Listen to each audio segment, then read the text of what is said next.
मेरी पवित्र महीने में गुरुदेव आओ, मैं शास्त्र वाचन करूं, प्रतिभा जगाओ, अर्हन्ति भासित सभी श्रुति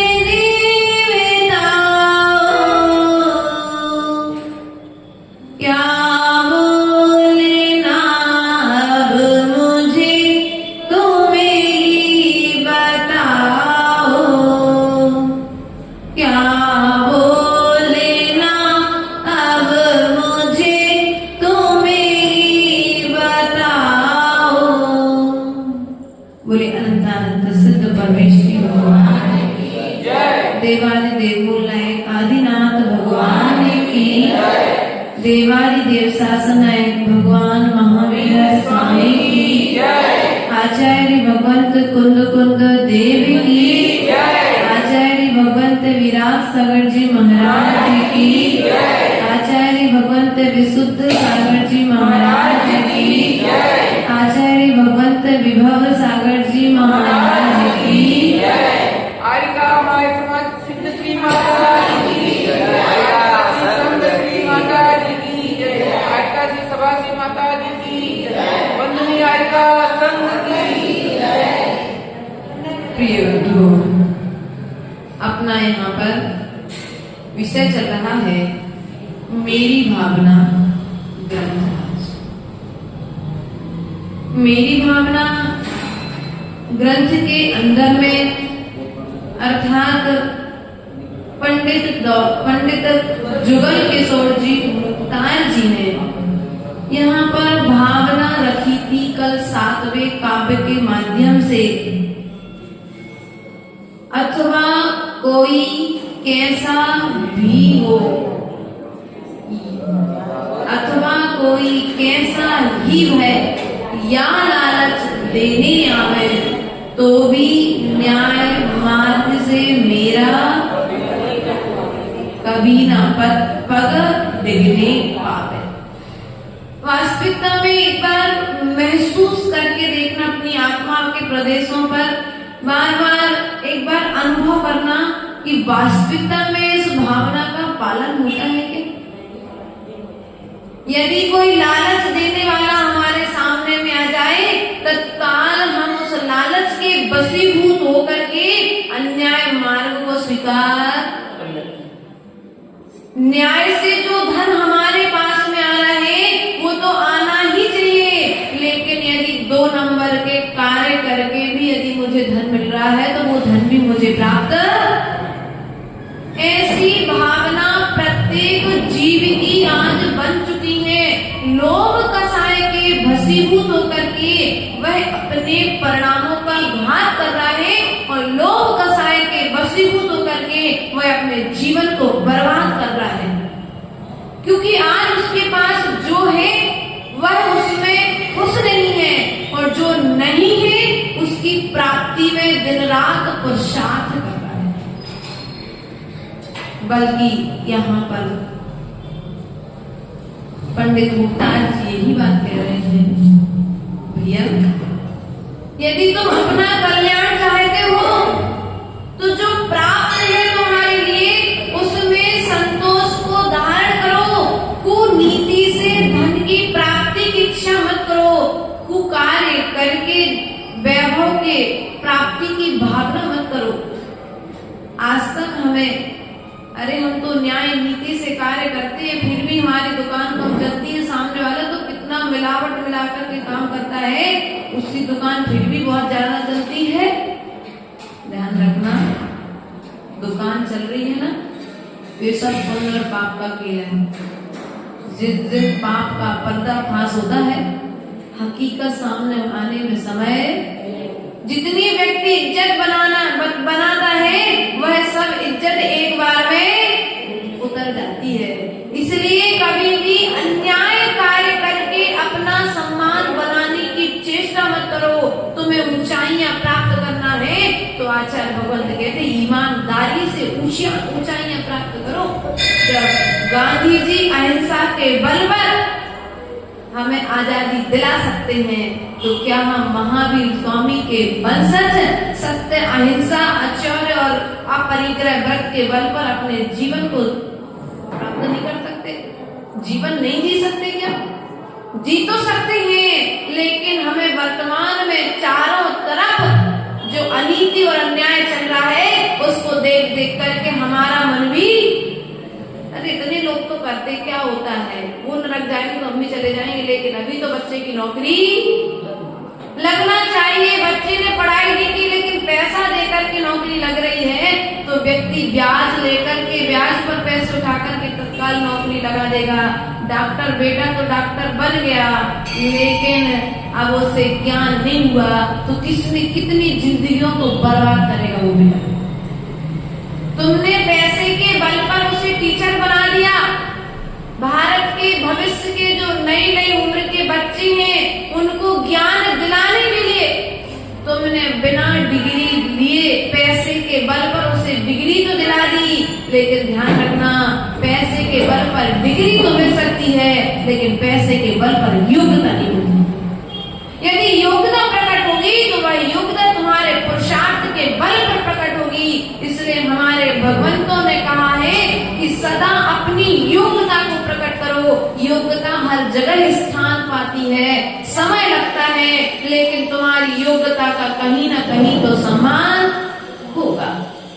देखो अनंतमती के जीवन में आरिका के संग में पहुंची और पहुंचने के पश्चात में अपने पिता से बिछड़ी रही काफी समय तक, और बिछड़ने के पश्चात उसे रंगोली बनाने की कला आती थी। तो मामा ने और पिता ने देखा ये रंगोली तो ऐसी रंगोली तो अनंतमती बनाती थी, और जाकर के देखा तो अनंतमती वहां आरिका संग में विराजमान थी। इसलिए कौन सी योग्यता, किस क्षेत्र की योग्यता, किस जीव को कब कहां पर किस रूप में आनंद देगी, इसका कोई भरोसा। इसलिए प्रिय बंधुओं, योग बनो, लालच मत करो, क्योंकि लालच करना क्या है? पाप है। पाप का प्रवेश कहां से होता है? लोभ पाप का बाप बखाना।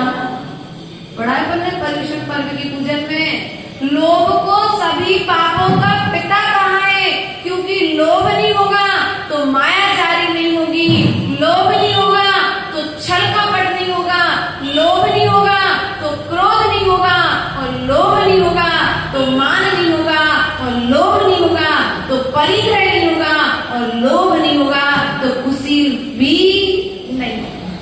कहीं ना कहीं किसी न किसी रूप में लोभ हमारे भीतर में, लालच हमारे भीतर में बना रहता है।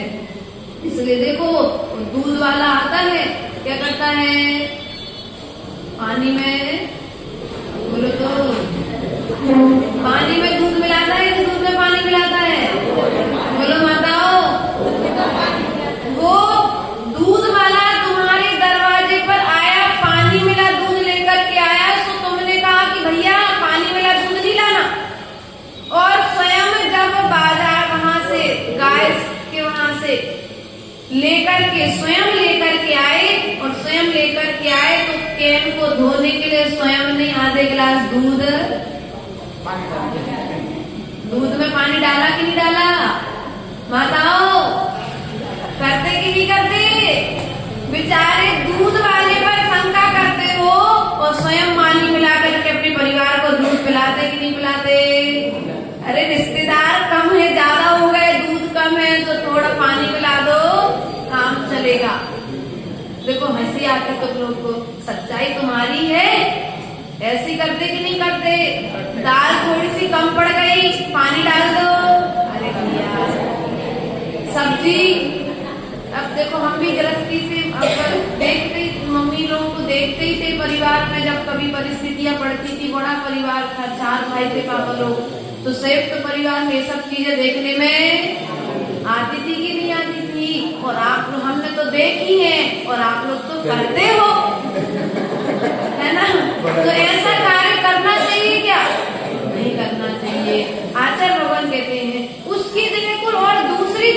व्यवस्था बना लो, लेकिन अपन को उस चीज को उसका बेस्वाद आपने ठंडे गरम में ठंडा पानी मिलाया, बताओ दोष लगा कि नहीं लगा? आपके चौके में महाराज जी आ गए अभिषेक, और महाराज जी आए, एक महाराज जी तेज ठंडा पानी लेते तो एक महाराज जी बिल्कुल गर्म पानी, अच्छा तेज गर्म पानी लेते। अब दोनों की विधि तुमको बनानी है। अब या तो तुम गैस चालू करोगे गर्म करने के लिए और ठंडा करने के लिए, या तो तुम छना पानी निकाल करके गर्म में मिला करके दोगे। बोलो तो, अरे इतने ईमानदार नहीं हो देवी मैया, मेरे को अरे अंजलि हमारी होती है, हमको पता है तुम कितनी मायाचारी करके लेके आए हो, इसलिए ध्यान रखना जो तुम लोग मायाचारी करते हो कहाँ से आए लोग। ये थोड़ा सा तुम कम चला दो ना, एक साधु को एक चीज चला दो, सब साधु को सब चीज मत चलाओ। अब यहाँ पर ठंडे पानी की व्यवस्था और गर्म पानी की व्यवस्था करनी है। हमने तो ऐसा देखा है, 2 घड़े होते थे, एक घड़े में उबला पानी और एक घड़े में कम गर्म पानी, 2 तरह का पानी घर में रख लो तो तुम्हें वो मिक्सचर ना तो गर्म में ठंडा मिलाना पड़े और ना ही ठंडे में।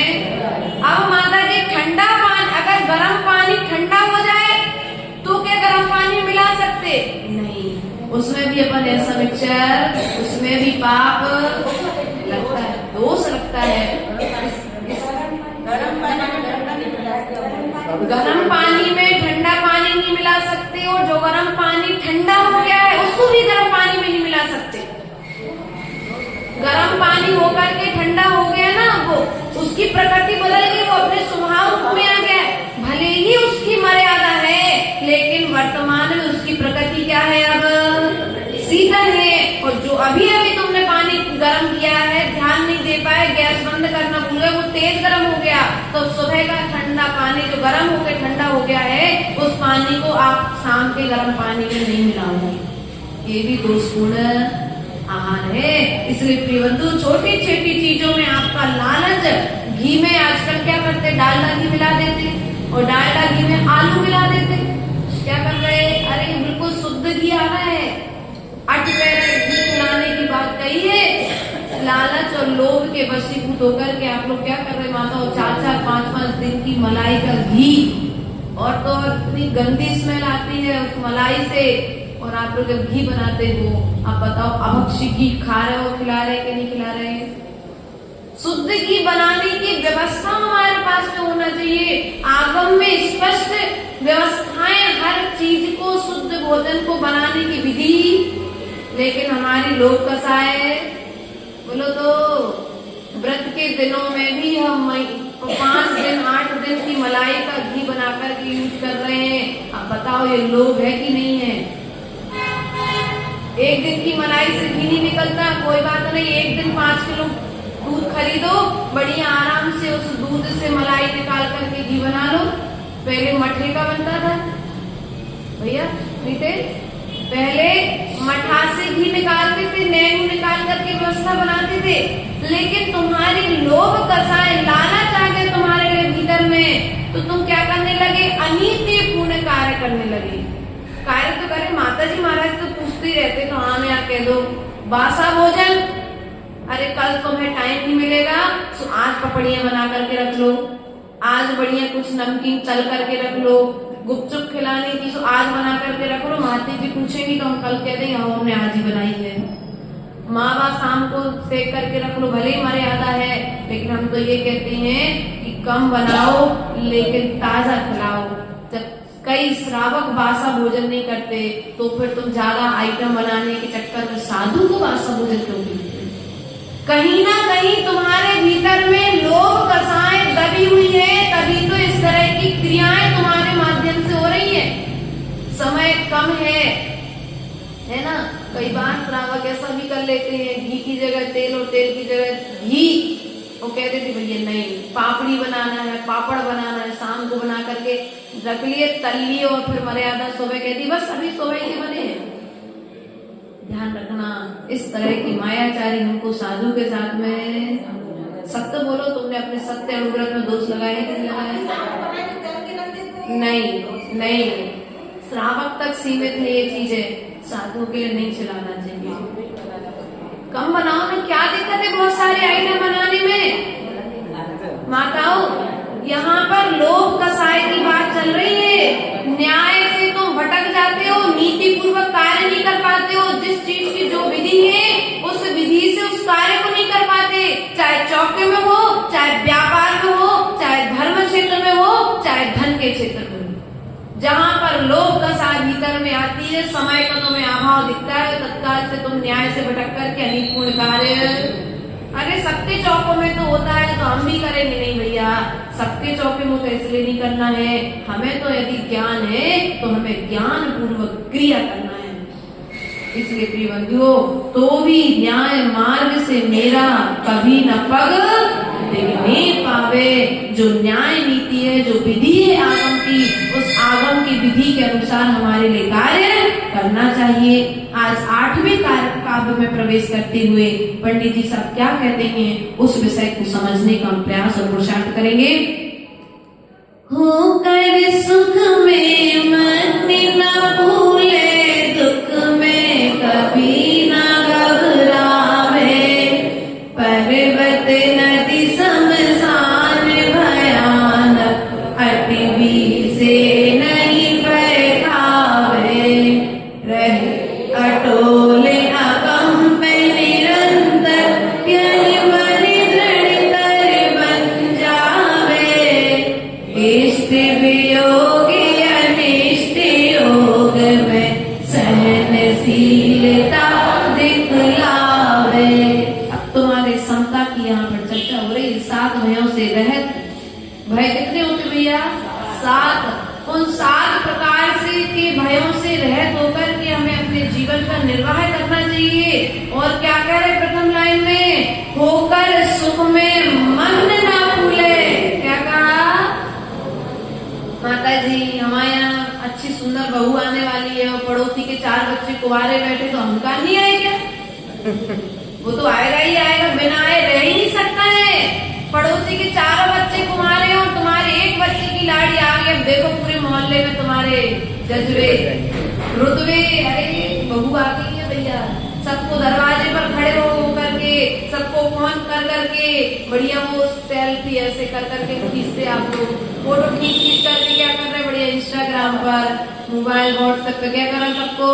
अरे भैया ध्यान रखना, पुण्य कर्म का योग है, तो बहू तुम्हारे लिए मिली है। और जब वो बहू 1 साल बाद पता पड़ेगा वो बहू है कि शत्रु है।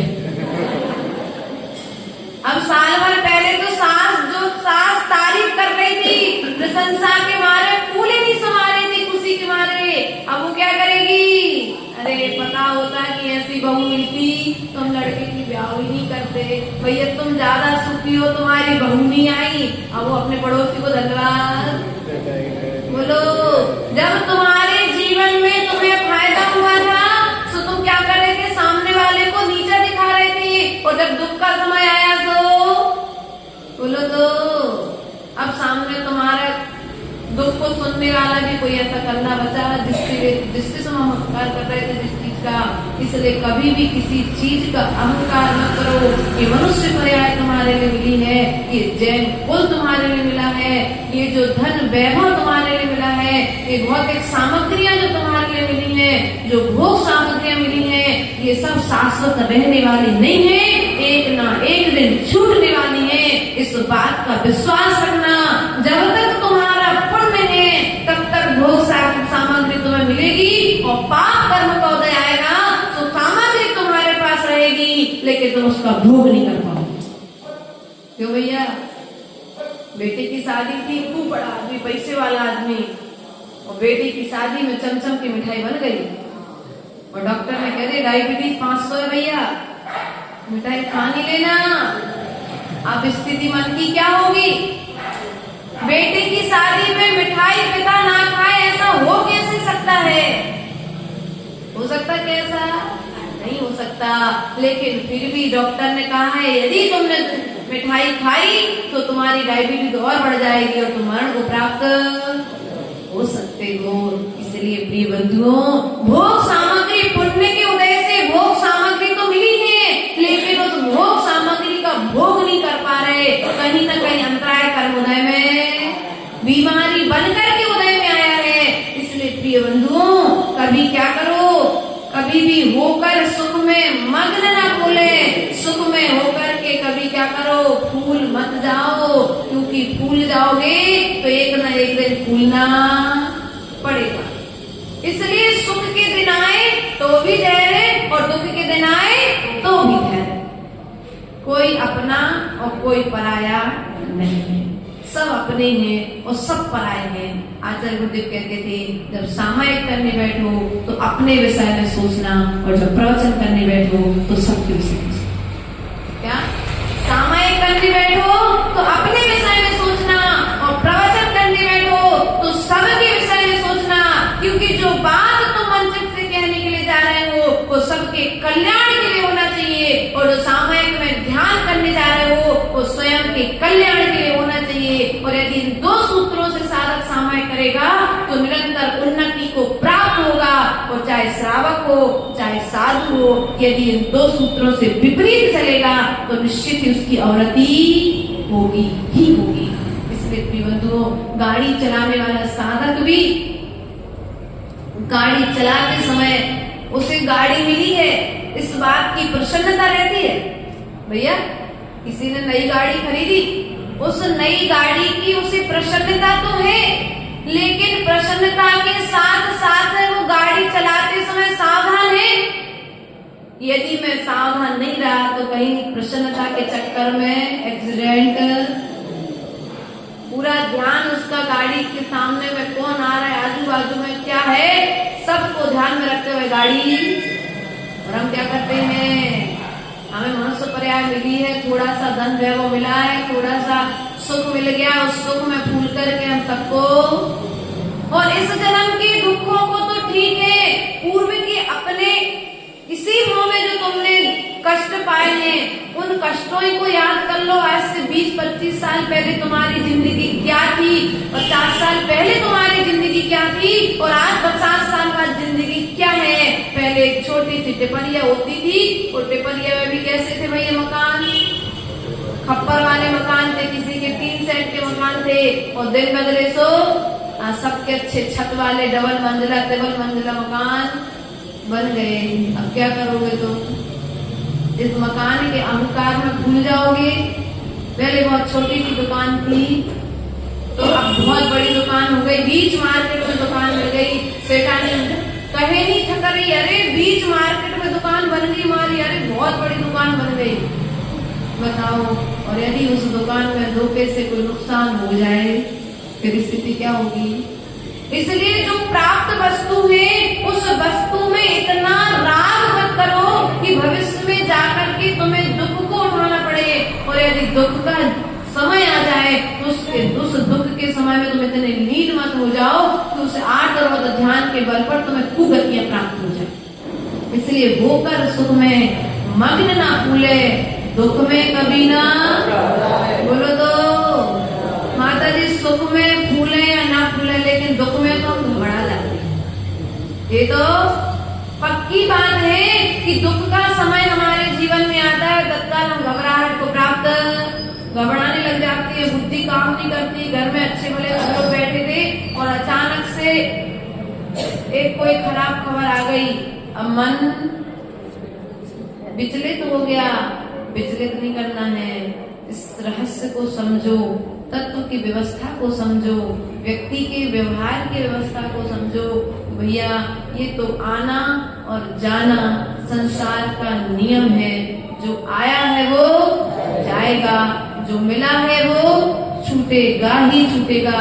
जिस घर को तुमने अपने सपनों के साथ में जिस घर को बनाया है, पूरे जीवन की कमाई जिस घर में लगा दी है तुमने, उस घर को भी एक दिन तुम्हें छोड़ करके, जिस तन को तुम श्रृंगारित कर रहे हो, साबुन से अच्छे बढ़िया बढ़िया साबुन, अच्छे महंगे महंगे क्रीम पाउडर लगा करके सजा रहे हो, ये सोना चांदी पहना पहना करके श्रृंगारित कर रहे हो, अच्छी सुंदर से सुंदर वस्त्र पहना करके सजा रहे हो, ये तन भी एक दिन छूटने वाला। विश्वास है ना? किसी के साथ में जाने वाला 12 भावना में पढ़ते ना अपन, कहाँ गई चक्री जिन जीता भरत खंड सारा, कहाँ गए वह राम लक्ष्मण जिन रावण मारा, नहीं रहे वह लोभी गौरव जूझ मरे रण में,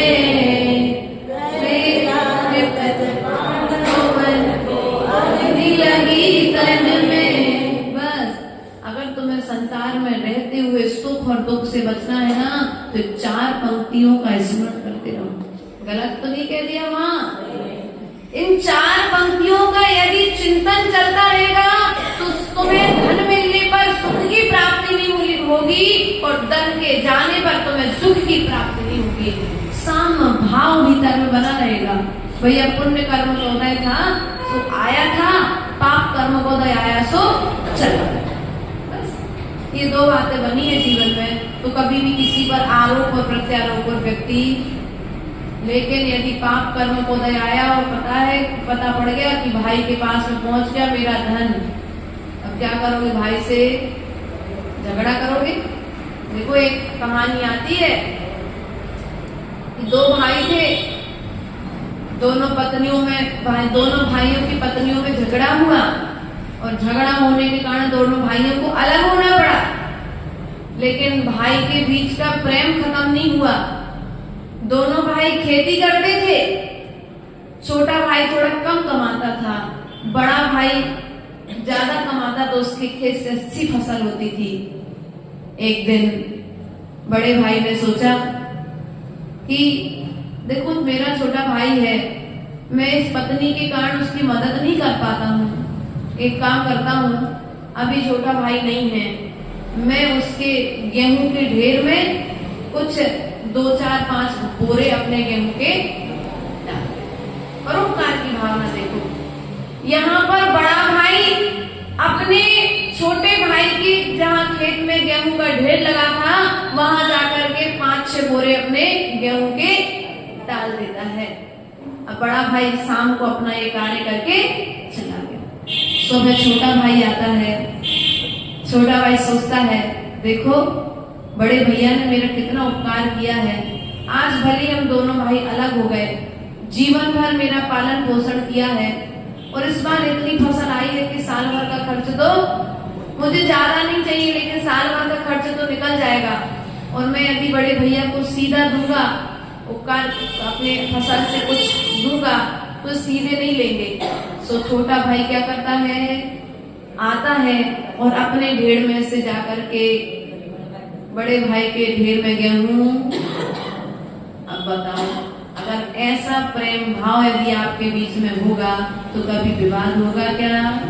बोलो तो धन तो मेरे पास में रहे, संपत्ति तो मेरे पास में रहे, प्रेम जाता है तो चला जाए, लेकिन संपत्ति।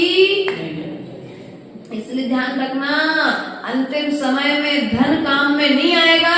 अंतिम समय में यदि कोई काम में आएगा तो वो आएगा तुम्हारे आपस का प्रेम, तुम्हारे भीतर का व्यवहार। तुमने अपने पड़ोसियों के साथ में किस तरह का व्यवहार बना करके रखा है, वह व्यवहार आकर के तुम्हारी मदद कराएगा। और यदि तुम्हारे पड़ोसियों से, तुम्हारे परिवार से व्यवहार अच्छा नहीं है तो कोई तुम्हें अंत समय में पानी पिलाने के लिए भी। कई लोगों के इतने अच्छे व्यवहार होते हैं अभिषेक भैया, यदि 2-4 दिन उनके घर पर ताला लग जाए ना तो पड़ोसी सोचते आ रहे नहीं है तो कितना बुरा लग रहा है मोहल्ले में। और कई लोग ऐसे होते हैं कि जो महीनों भी नहीं आए तो लोग सोचते भैया अच्छे गए, कम से कम शांति तो हुई।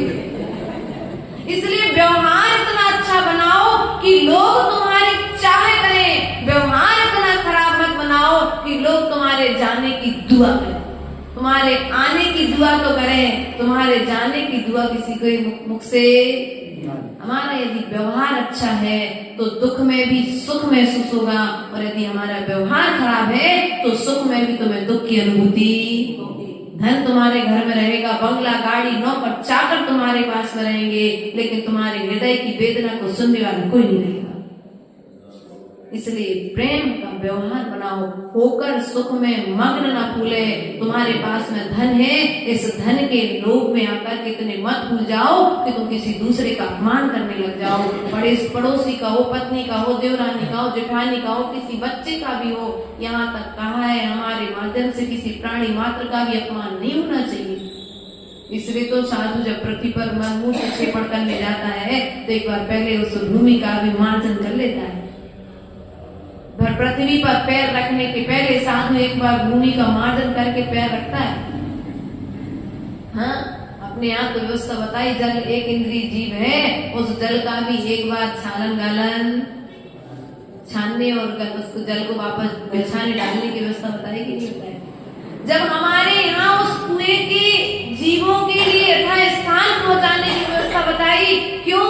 क्योंकि वे उस स्थान से अलग होंगे तो उन्हें वहां से बिछुड़ने का दुख। और हमारी स्थिति क्या है? जब एक इंद्रिय जीवों के विषय में हम अहिंसा व्रत का पालन करेंगे तो फिर पंच इंद्रिय को हमारे निमित्त से दुख कैसे पहुंचेगा? नहीं पहुंचेगा। इसलिए प्रिय बंधु, कभी भी हमारे लिए क्या करना चाहिए? होकर सुख में मग्न न फूले, दुख में कभी ना। पर्वत, नदी, शमशान भयानक अटवी से नहीं, बोलो तो शमशान भूमि पहुंच जाओ, भय मत खाओ। पहाड़ पर चढ़े हो, डरो मत। नदी के किनारे पर बैठे हो, डरो मत। आयु कर्म में शेष होगा ना भैया अभिषेक, तो नदी में डूबने के बाद ही बच जाओगे। आयु कर्म में शेष होगा ना तो पर्वत से गिरने पर ही बच जाओगे।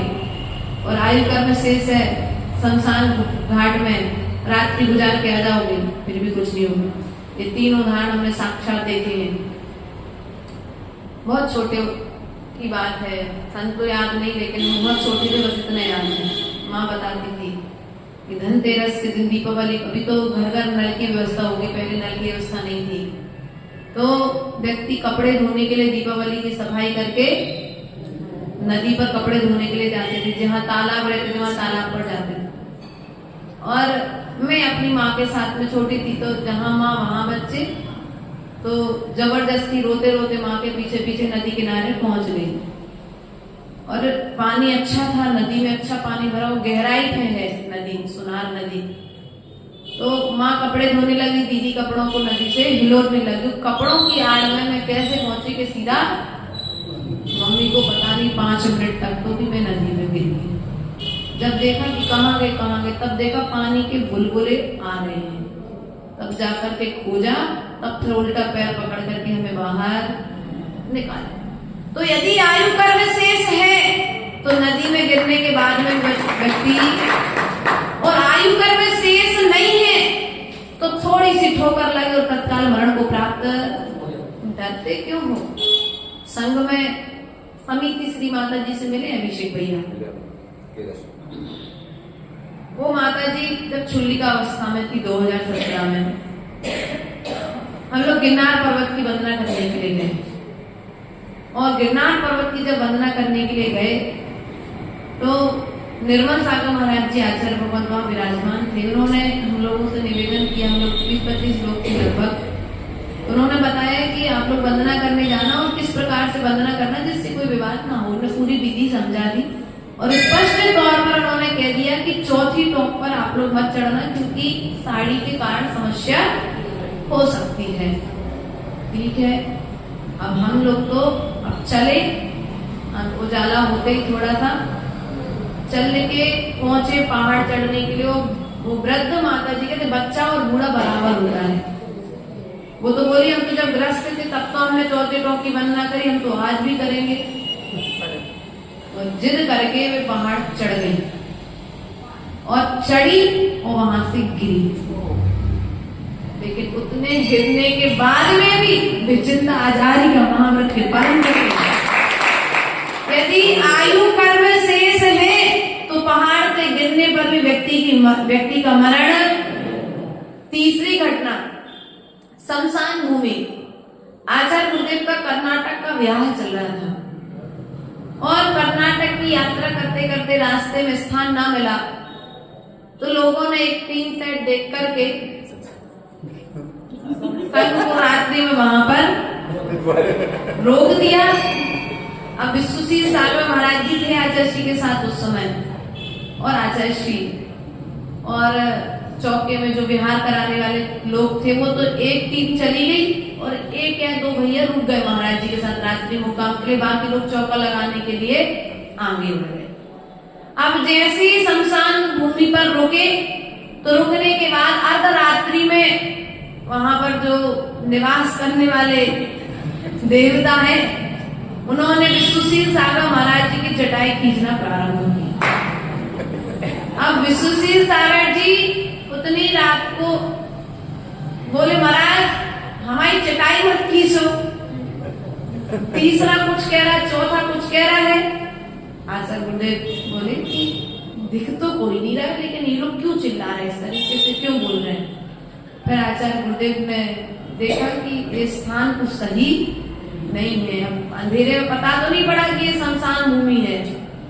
सुबह उठ करके देखा तो उन्होंने उतनी रात को एक दीपक लगवाया, और दीपक लगवा करके जो भैया साथ में थे उन्होंने दीपक लगाया, और दीपक लगा करके आचार्य गुरुदेव ने भक्तांबर जी का पाठ किया। और पाठ करने के बाद फिर वहां से प्रातःकालीन बेला होते ही जब गुरुदेव ने चारों तरफ देखा तो मालूम पड़ा कि शमशान भूमि में रुके थे। तो आयु गर्भ शेष है और हमारे पास यदि सम्यक दर्शन है तो वे देवता भी हमारी रक्षा क्या है, भूत क्या है बोलो तो देव गति के देव है।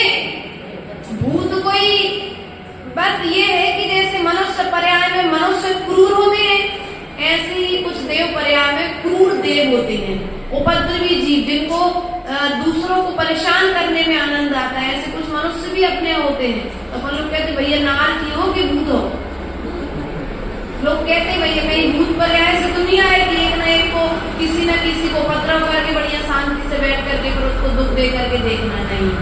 तो ऐसे जीव मनुष्य में भी पाए जाते हैं और वो तो भूत है। फिर वहां से आचार्य गुरुदेव निकले तो जब भक्तामर शास्त्र आप पढ़ते हो ना, ये घटना आचार्य गुरुदेव ने भक्तामर शास्त्र में लिखी है प्रिय बंधुओं। तो पर्वत नदी शमशान भयानक अटवी से रही भय खावे रहे अडोल अकंप निरंतर यह मन दृढ़कर बन जावे इष्ट वियोग अनिष्ट योग में।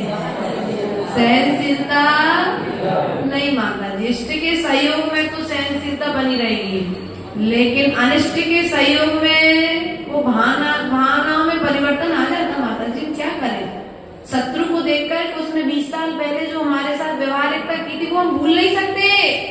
क्या कहते हैं आप लोग, अरे तो 20 साल पहले मेरे साथ गलत व्यवहार किया था ना, जो चौराहे पे खड़े होकर के मुझे गाली दी थी ना, वो हम कैसे भूल जाएं।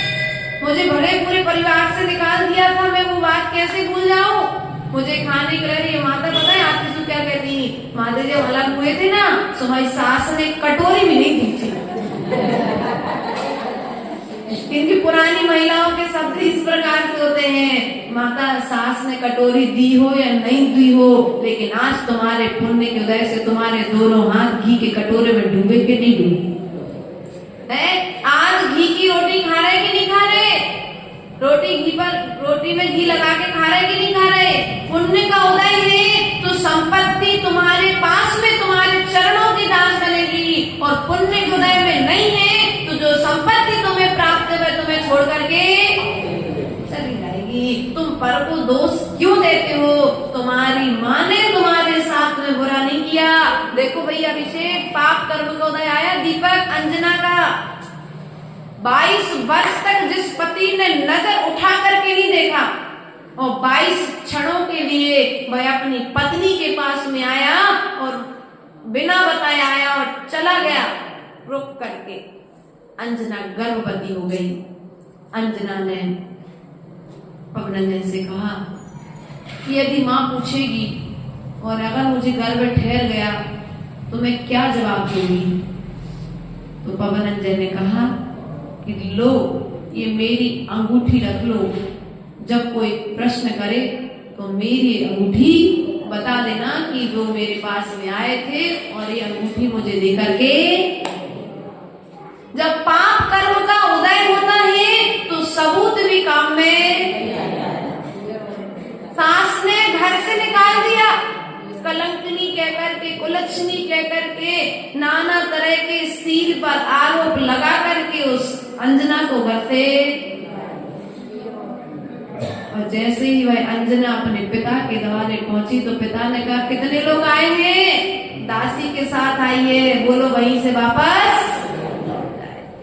और आज की बेटी के साथ यदि ऐसा हो जाए तो क्या करोगे?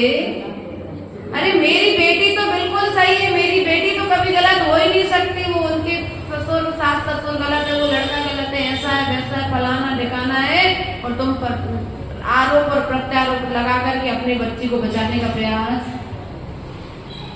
जब परस्पर में एक दूसरे का पाप कर्मोदय आता है तब कहीं जाकर के भीतर में विवाद उत्पन्न होता है, वरना प्रेम से तुम बहू को लेकर के आए थे और उस पिता ने अपनी बेटी को प्रेम से तुम्हारे पास में भेजा था, लेकिन अब पाप कर्मोदय आया है ना, इसलिए दोनों के बीच में झगड़ा।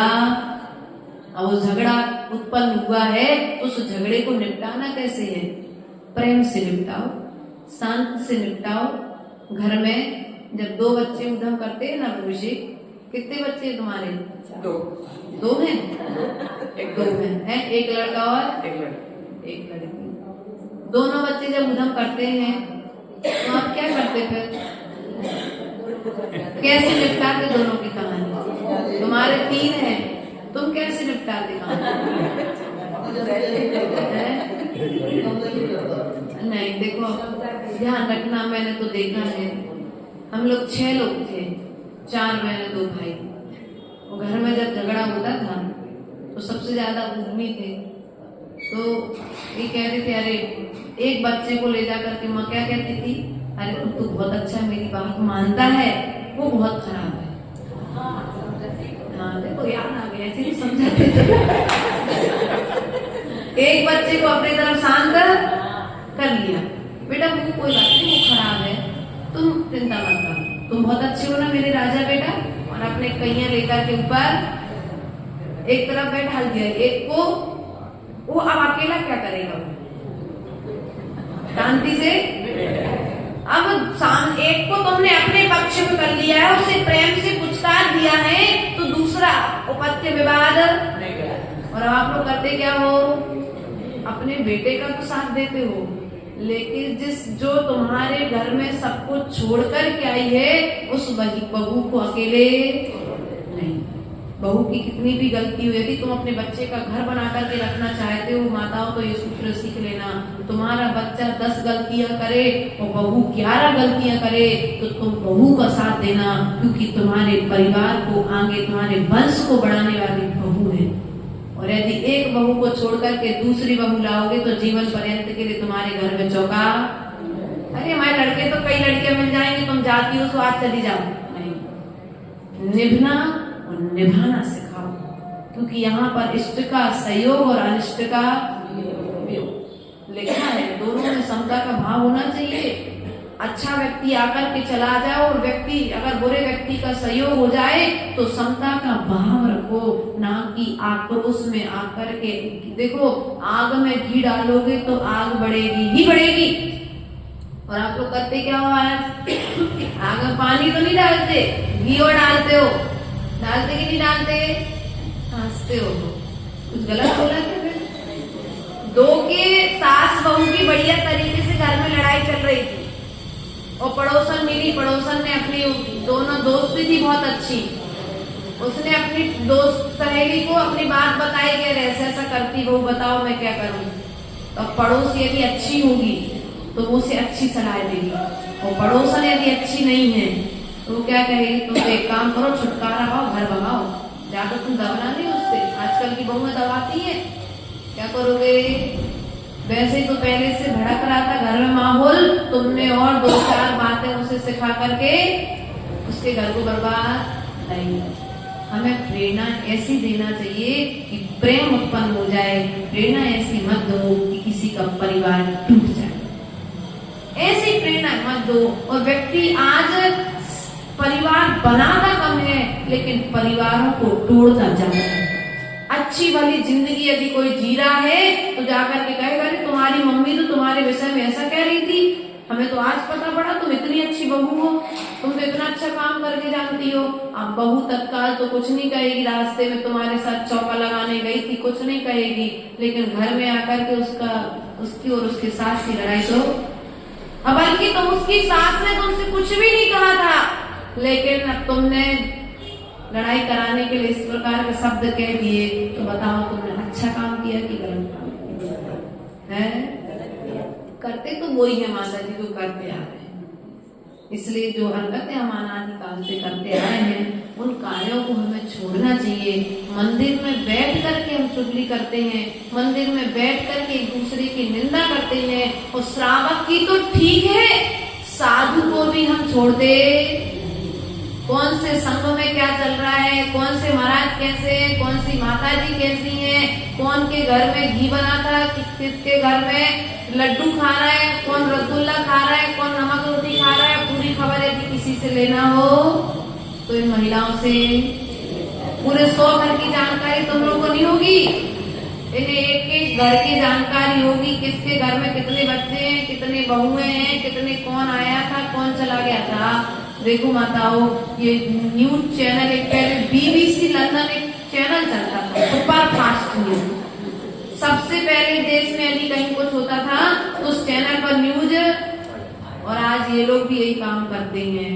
वो चैनल तो बंद हो गया, लेकिन चैनल का कारोबार हमारी महिलाओं ने मत कुशल लड़की नहीं, ऑल इंडिया में जो महिला मंडल है, महिलाएं हैं, तो ऐसा कार्यक्रम को नहीं करना चाहिए। हमारे शास्त्रों में बहुत सारी घटनाएं हुई, लेकिन भगवान जब समोसन में बैठे ना तो उन्होंने वही बात कही जिस बात से सबका कल्याण। उन्होंने वह बात अपने मुख से नहीं निकाली जिस बात को सुनकर के किसी का कल्याण, किसी को दुख पहुंच जाए। यदि बोलना है तो ऐसा बोलो कि सुख पहुंचे, ऐसा मत बोलो कि किसी को दुख पहुंच जाए। ऐसा विचार करते रहेंगे तो निश्चित ही हमारे कर्म की निर्जरा होगी। इष्ट के वियोग में और अनिष्ट के सहयोग में कोई अच्छा कह दे तो भी समता रखो, और कोई बुरा कह दे तो भी समता रखो। कोई अच्छा मिल जाए, अब 2 सहेलियों की लड़ाई थी, पर्युषण पर्व चल रहा था, बढ़िया विधान चल रहा था, चलो उदाहरण ले लें। वो दोनों की बहुत साल पहले, महीने भर पहले, 2 साल पहले लड़ाई हो गई थी। अब मंदिर में जगह नहीं बची, तो वो बेचारी एक पहले से बैठी थी, वो दूसरी जिससे लड़ाई हुई वो भी बाजू में आके बैठ गई। अब बताओ तुम्हारी स्थिति क्या बनेगी? अब पूजा में मन लगेगा क्या? अरे हमारी पूजा की थाली में आके बैठ गए, दूसरी जगह नहीं मिली थी, वो भीतर में क्लेश।